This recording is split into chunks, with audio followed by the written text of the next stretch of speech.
After Wednesday night's statement win against the Celtics, the Warriors are now 7-1 on the season, and there are a ton of different factors you can point to for this early success. Of course, it starts with Steph Curry and his new sharpshooting teammate Buddy Hield, but they've also turned Trayce Jackson-Davis into a full-time starter.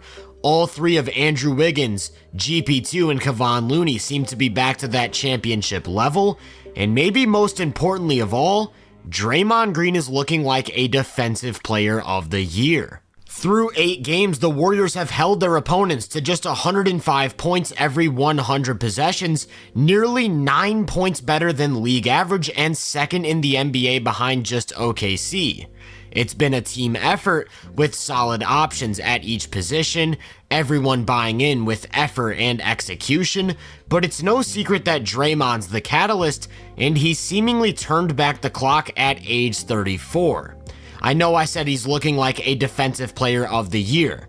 I'm not even sure that label does him justice. There's no doubt that he's one of, if not the best defender of the last generation, and he's opened the season playing some of the best defense of his career. Probably his most notable performance came in those back-to-back games against the Pelicans, where he played Zion Williamson to near perfection. One of the biggest keys to defending Zion is to not give him space to attack. He's just too explosive and powerful, but by playing him as closely as Dre does here, it takes some serious lateral quickness to cut off a driving lane. And typically anyone who's quick enough to stay in front of Zion laterally lacks the strength needed to absorb contact, and that's where Dre's super unique physical profile plays a big role. He's got the height and agility of a wing, but with a really stocky frame that still gives him the strength of a big. As a result, he was able to bait Zion into settling for a lot of uncharacteristic shots. Zion's a guy who typically only scores at the rim, but against the Warriors, he was trying his hand at mid-range pull-ups, and I should also mention that Dre's got a 7'1" wingspan, so he's able to smother those as well. Then whenever Zion tried to play from the post, he had the exact same issues. Dre's lower center of gravity allows him to sit down, he's strong enough to absorb bumps, and quick enough to cut off any angles. One thing about Zion though is that he doesn't need the ball to make a big offensive impact. This time he's operating along the baseline, and Dre has to rotate off of him to help at the rim. Typically that's gonna end in an easy shot for the cutter, only for Dre to recover and poke the ball out from behind. Within the Pelicans offense, Zion does a fair amount of screening, and that puts Dre in a position to make reads, which he arguably does better than any defender ever. On this one, Ingram's gonna set up a pick and roll in early offense, and Dre blitzes while targeting the ball with his long arm to shut off the passing lane. This time it's going to be a more traditional setup with the high ball screen, and Dre sits back in a drop. He first plays the ball to force a pass, has the agility to get back in front of Zion's roll, then contests a finish at the rim. As a result of being just 6'6", it's true that he isn't the same sort of presence at the rim that guys like Gobert or Wembanyama are. With that said though, he's still a great rim protector thanks to 2 key traits. I already talked about one, his length, and how that allows him to stand a lot taller than he is. The second is his positioning in the paint. He's always quick to process threats, often pre-rotating to beat the ball to specific spots on the floor, which prevents a guy like Zion from taking off vertically. This play is really the culmination of that. As the 5, he's playing free safety and very aggressively roams over from the weak side to offer immediate help in the post. Zion attacks the middle, Draymond gets in perfect position in front of the restricted area and draws a charge. The overall takeaway here is versatility. Even at age 34, it feels like there isn't a player Draymond can't guard. Sure, the quickest attackers in the league can take him off the dribble at times, like Sexton does on this one, but it's not like it's easy. This time he's quick enough to stay in front of Sexton's drive, stonewalls him down low, and forces a jump ball. Or how about a guy like Scoot Henderson? You know he's looking to attack the rim, and so what Dre does is he pushes the angle as far baseline as he possibly can to make it a really tough finish. And if he can stay in front of guys like Sexton and Scoot, he can definitely stay in front of Jeremy Grant with the strength to absorb a bump and the length to attack the ball. In the event that he's defending a guard or a wing out in space, and instead of trying to isolate, they call for a screen, he'll just switch, as like I said, you're comfortable with him on anyone. But just because he switches doesn't mean he's out of the play. Notice how on this one, he immediately puts himself in a position to help on a drive, and it's only when a shot goes up that he gets back to his man for the box out.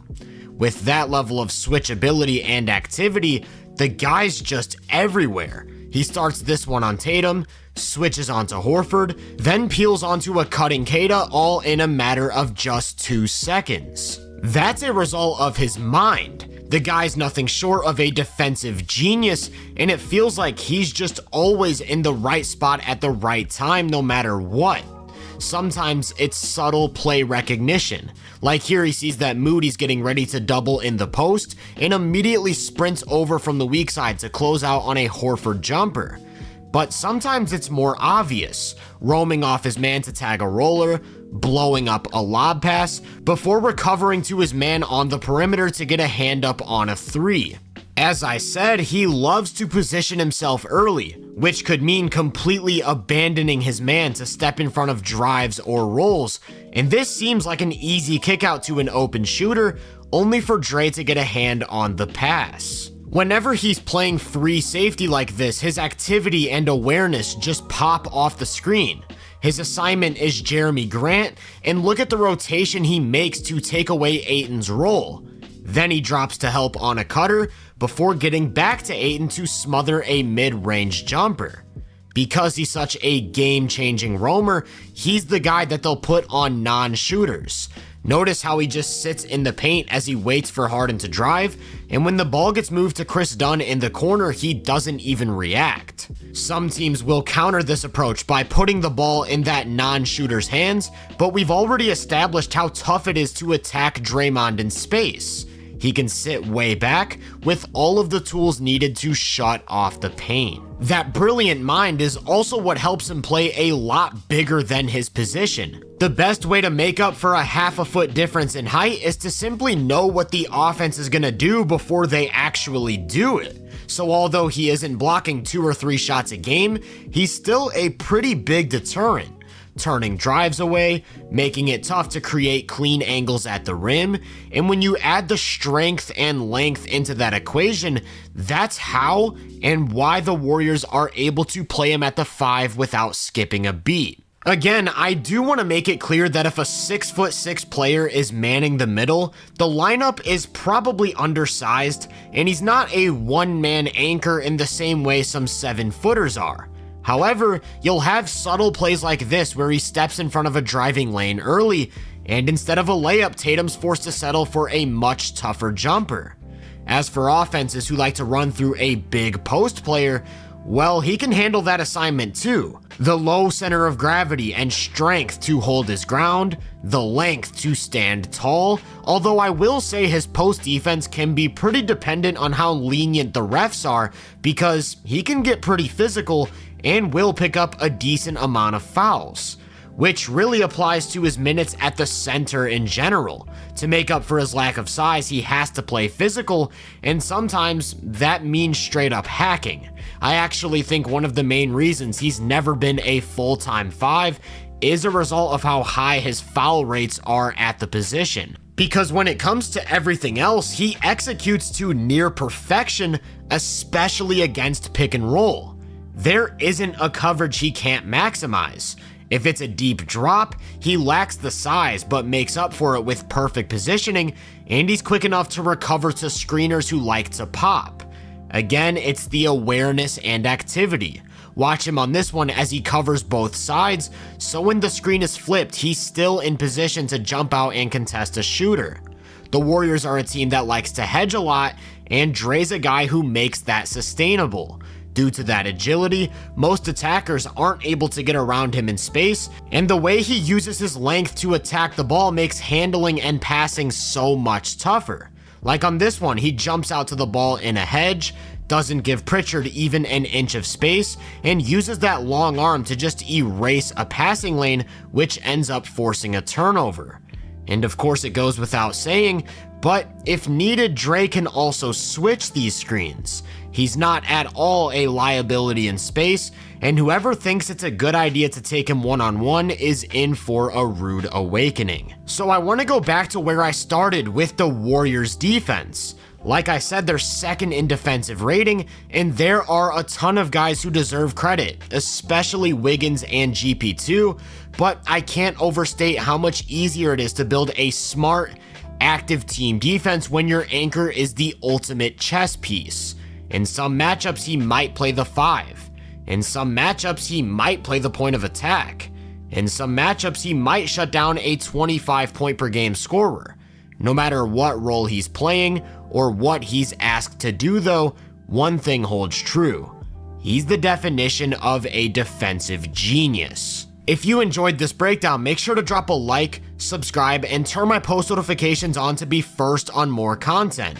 If you're interested in my more in-depth research, make sure to check out the Hoop Venue podcast and my social media profiles. You can find those links in the description. Feel free to let me know down in the comments what you think of Draymond. As always, I hope you all have a great day, and I'll catch you guys in the next one.